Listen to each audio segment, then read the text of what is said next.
अस्सलाम वालेकुम फ्रेंड्स। मोटापा कम करने के देसी टोटके। टोटका नंबर 1, 1 गिलास नीम गर्म पानी में आधा लीमू निचोड़ें और 1 चम्मच शहद इसमें मिलाएं। इससे वक्फे से पीते रहें। मोटापा कम करने के लिए इंतहाई मुफीद और कारआमद नुस्खा है। इस नुस्खे को दिन में हस्ब ज़रूरत इस्तेमाल करते रहें, ज़रूर फ़ायदा होगा आपको इंशाअल्लाह। टोटका नंबर 2, 1 या 2 सुर्ख पके हुए ताज़ा टमाटरों से रोज़ाना नाश्ता करें। इस नुस्खे को 3 से 4 माह तक इस्तेमाल करें। इससे आपका मोटापा और वज़न दोनों कम हो जाएंगे।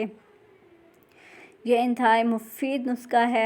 2 ताज़ा टमाटर आपकी जिस्मानी ज़रूरतों के लिए काफ़ी हैं। ये बहुत मुफीद टोटके हैं, आप इनको ज़रूर आजमाइएगा और घर में ही आपको दस्तयाब होंगी ये चीज़ें। अगर आपको मेरी वीडियो पसंद आई है तो प्लीज़ वीडियो को लाइक कर दें और चैनल को सब्सक्राइब कर दें, ताकि इस तरह की मुफीद वीडियोज़ की नोटिफिकेशन आप तक पहुँचती रहे और आप फ़ायदा उठाते रहें। जज़ाकल्लाह।